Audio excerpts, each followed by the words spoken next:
చింతపండు కూడా వేస్తా అంటది.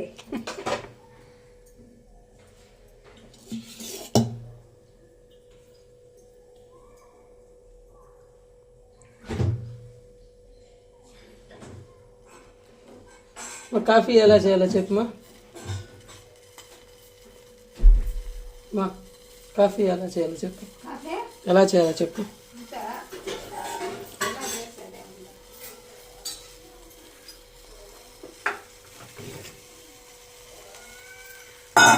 కాఫీ ఏంద్రా ఎలా చేసేదా చెప్పు. స్వామి. అయ్యో రామ. చక్కెర 2 స్పూన్స్, 3 స్పూన్స్ వేయాలా? 4 స్పూన్స్ చక్కెర. అంతే. తర్వాత కొద్దిగా ఇప్పుడు పాలు మరగనిచ్చి కాఫీ కలిపిస్తుంది. అదేందో కాఫీ ఎట్ట కలిపేది.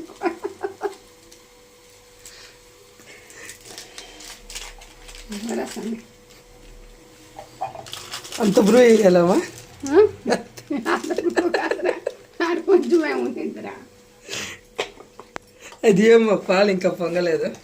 ఇంకా పొంగతాది. ఇంకా ఎంతసేపట్లో పొంగుతుంది మా పాలు? ఒక 2 నిమిషాలు పొంగిపోతుంది. పొంగిన తర్వాత ఏం చేయాలి? పొంగిన తర్వాత నీళ్ళు పోతే స్టవ్ ఇంకా ఫుల్ మంట పెట్టాలి పాలు పొంగినాక.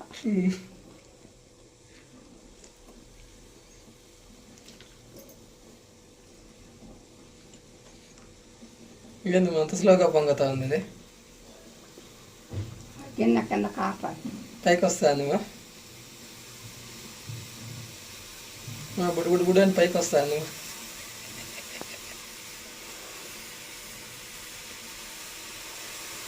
కింద పోతున్నావా? అరే అంత కరెక్ట్గా ఎలా ఆపామా?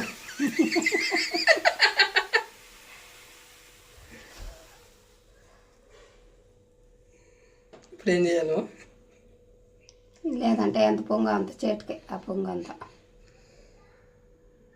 అది మొత్తం కిందకి పోయేంత వరకు వెయిట్ చేయాలమ్మా. ఇంకా కొంచెం ఇంకితే బాగుంటుంది పాలు. కొంచెం ఉడికితే పాలు ఇంకా కొంచెం బాగుంటుంది. దాంట్లో ఇంకో మిరపొడి, పసుపు, ఉప్పు అన్నీ వేస్తే కాఫీ సూపర్గా ఉంటుంది. ఇప్పుడు చెప్పలాడ అరటిపండు. ఇది అమ్మ చేతి కాఫీ మమ్మీ, ఎలా ఉన్నా బాగుంటుంది. ఎత్తి ఇంకా ఎంతసేపు మరగని బాగా.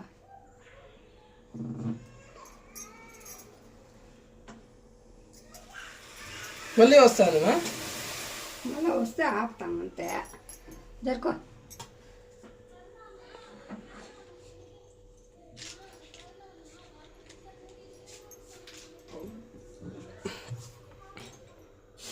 దాంట్లో పోయాలమ్మా కాఫీ? కాదు, నోట్లో పోసుకోవాలి. అంత చక్కెర అంత ఇప్పుడు నోట్లో వేసుకునేసి పాలు అంత పోసుకునేస్తే కాఫీ సూపర్గా ఉంటుంది. కామెడీ చేస్తున్నావు?